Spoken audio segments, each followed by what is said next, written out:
The banking system of the Western world is uncramping itself, and it'll probably take 4 years for that to happen. You know, I think there's two massive forces in the world today.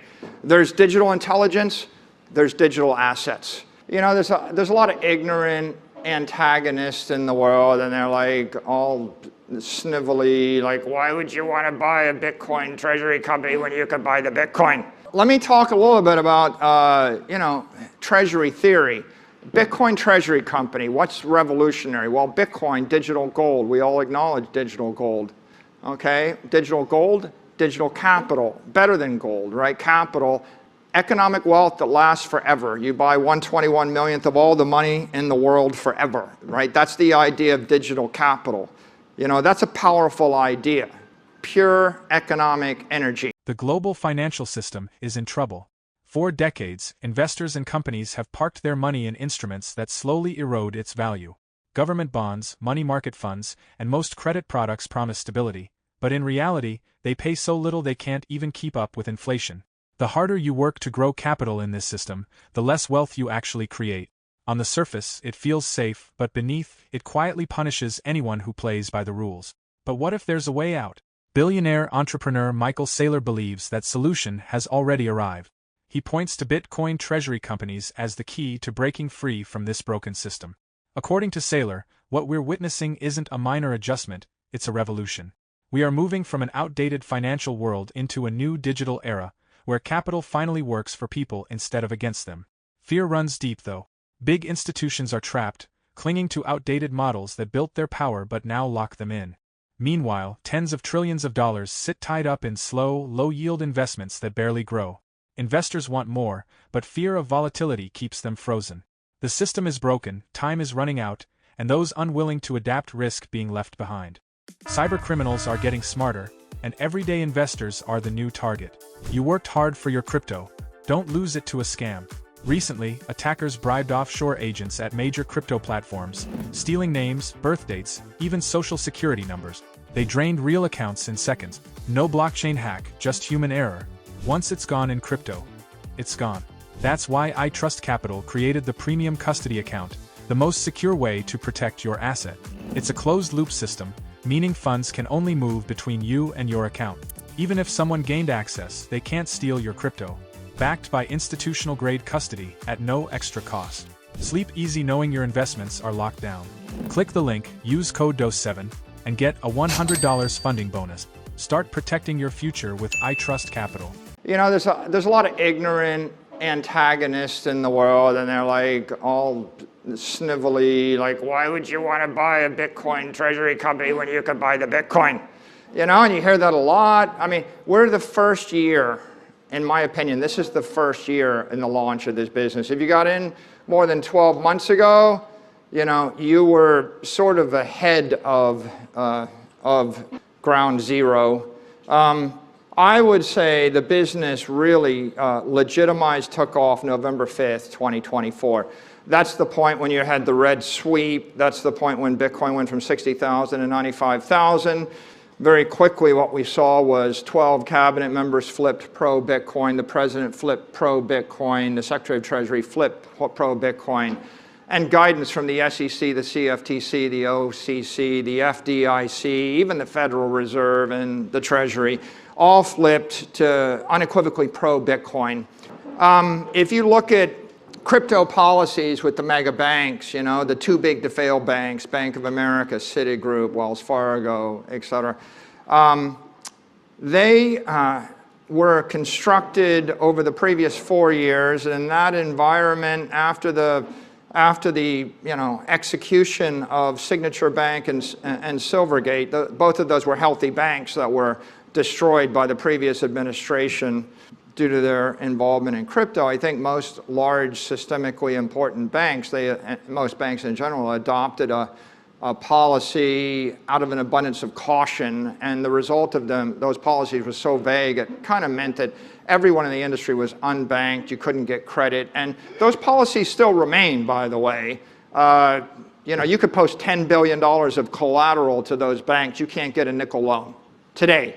Okay, so That's not because of government guidance. The government guidance is exactly the opposite over and over and over again. But the banking system of the Western world is uncramping itself, and it'll probably take 4 years for that to happen. And during that time frame, we're just in this epic of institutional adoption. And so we're in this transition. I think there's two massive forces in the world today. There's digital intelligence, there's digital assets. And if you look at financial institutions around the world, what's amusing to me is you've got financial institutions that embrace digital intelligence. Like my company, I sit down on a Saturday afternoon, I play with the AI, I design a security, I redesign the security.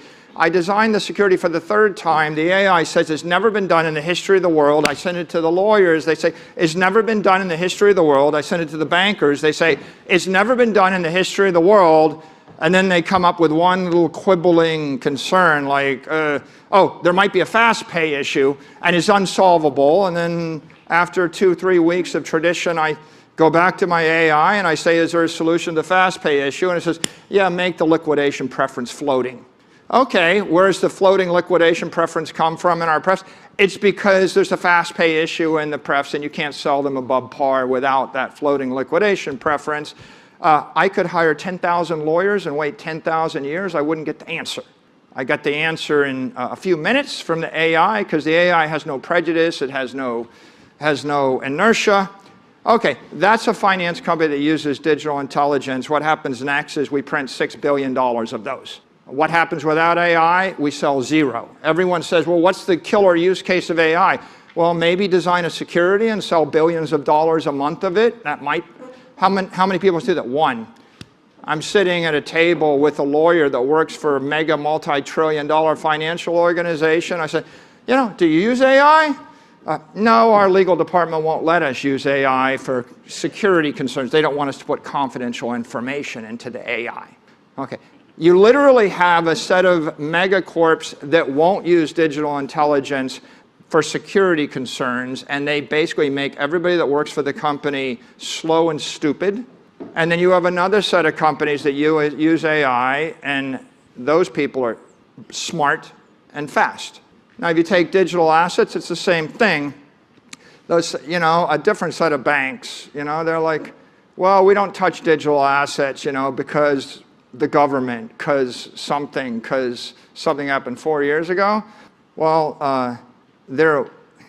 what I would say is poor and weak. And if you embrace digital assets, you become wealthy and powerful. And so, by the way, I can show you finance organizations that embrace digital assets, reject AI. I can show you ones that claim they use AI, but they really reject it. They just tell themselves they use it, and maybe they do or do not embrace digital. But, I think the opportunity for Bitcoin treasury companies, what are they? They're digital companies using digital capital, hopefully using digital intelligence to create digital securities, digital equities, digital credit instruments to sell into the digital economy. Nothing that we've done would have worked without digital capital. Bitcoin is digital capital. And most of our more compelling ideas came from digital intelligence because no one ever did that before. When we designed our prefs, we set them as par value 100, made them perpetual. No one ever does that. You can find 5,000 examples in the modern world where people don't do it. They normally make retail prefs $25 or they make institutional prefs $1,000. Okay, it turns out if you go back and read the history of the Rothschilds and the history of money, the British government in the 1780s did it.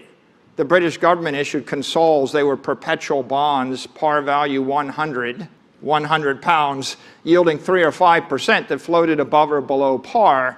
And I look, backed by gold.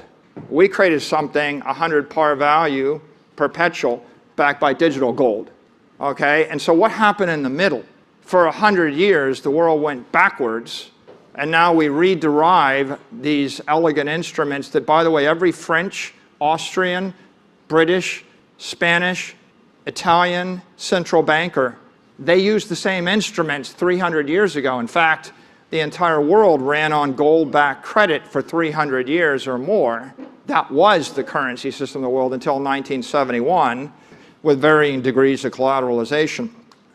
So we're in year one of reinventing the finance system, issuing digital securities and digital credit on digital capital, and we can do it into digital channels. Saylor believes we're in the very first year of a financial revolution. He describes it as a shift from metallic capital, like gold, to digital capital led by Bitcoin. He calls Bitcoin pure economic energy, a form of capital that outperforms traditional assets and doesn't lose value over time.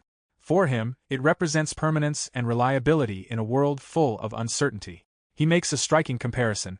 Think of crude oil. On its own, it's raw and hard to use. But once refined into kerosene and gasoline, it transformed the world. Bitcoin works the same way. As the raw resource, it can be refined by Bitcoin treasury companies into usable financial products, credit instruments, equities, derivatives, and yield-bearing securities tailored to every type of investor. Pension funds could hold perpetual bonds, retirees could rely on low-volatility instruments, and corporate treasurers could access currency-hedged securities. The possibilities, he says, are limitless. What makes this revolution even more powerful is the role of AI. Traditional finance is slowed by bureaucracy and legal hurdles, but AI allows new products to be created quickly and without bias. This combination of digital capital and digital intelligence is, in Saylor's view, unstoppable. Let me talk a little bit about, treasury theory. Bitcoin treasury company, what's revolutionary? Well, Bitcoin, digital gold. We all acknowledge digital gold. Okay? Digital gold, digital capital. Better than gold, right? Capital. Economic wealth that lasts forever. You buy 1/21 millionth of all the money in the world forever, right? That's the idea of digital capital. That's a powerful idea. Pure economic energy. Outperforms the cost of capital because it's pure economic energy. When's the last time the human race agreed on something that was pure economic energy? Well, it was gold for 5,000 years. And now we're starting to re-agree. 5% of the world is starting to re-agree that we've got a new form of capital. Instead of metallic capital, which is what gold was, we've now got digital capital. If you've got a digital capital asset that outperforms the S&P, right, you can capitalize a public company on it. That means you become positively polarized to capital. That means that the more securities you sell, the more shareholder value you create, the more capital you can raise. And for the last 100 years, the entire world was capitalized on sovereign debt or fiat credit instruments. They underperform, therefore they're negatively polarized to capital. So there's a profound idea here, a paradigm shift. If people don't get it, right? They're a strategic incompetence, right? A lot of people don't want to get it. If you're just a cynical, curmudgeon-y, short seller, short-sighted trader, you don't want to understand. You just want to hate on it, so you're not going to. But once you embrace the idea that Bitcoin is digital capital, then the next issue is, well, what is treasury company? Well, treasury company is just a new kind of corporation. Literally impossible in the world where public companies are capitalized on fiat credit.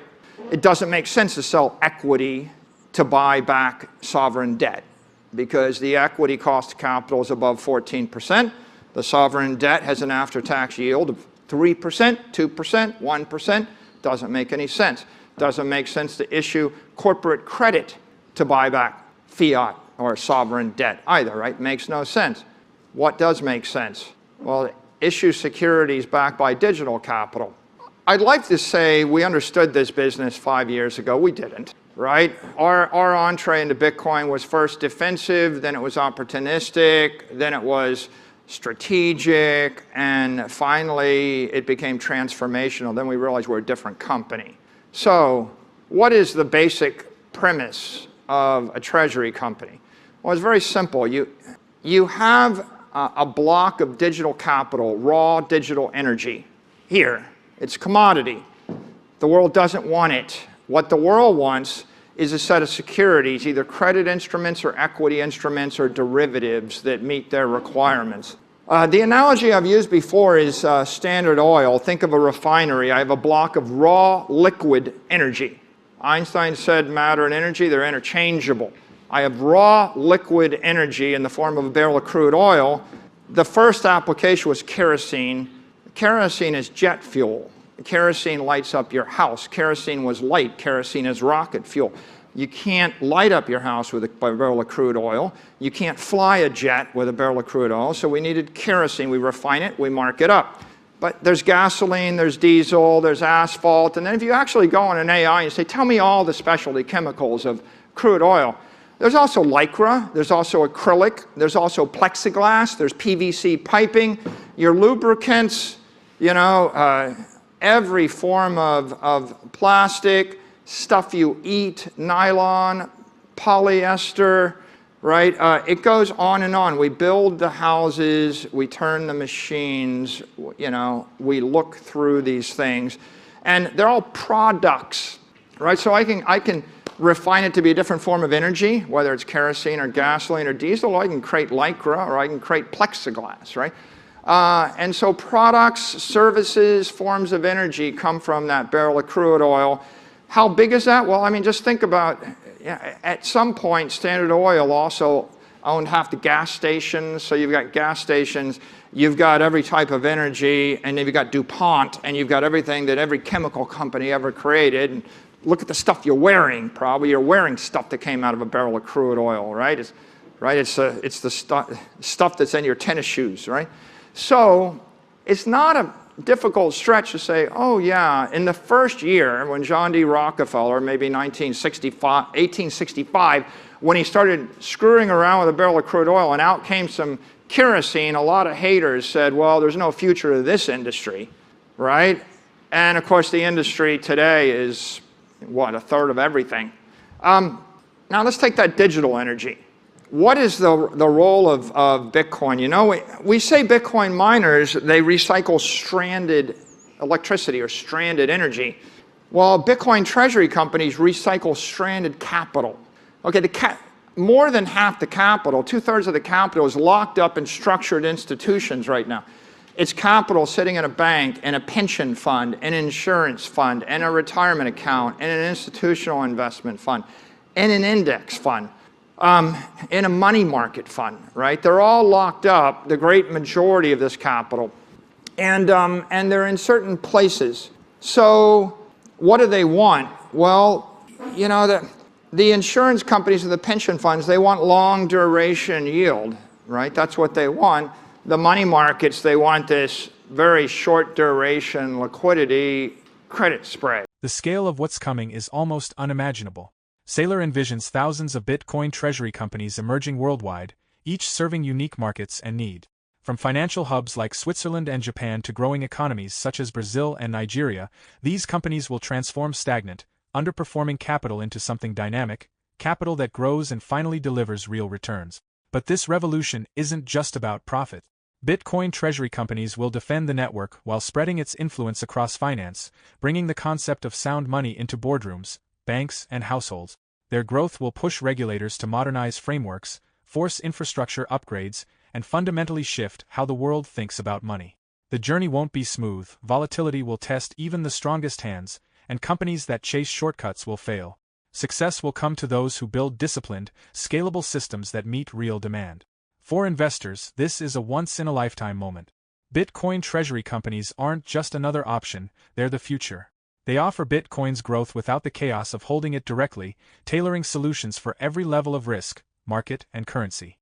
Critics will laugh, as they always do, but history shows that vision and innovation prevail.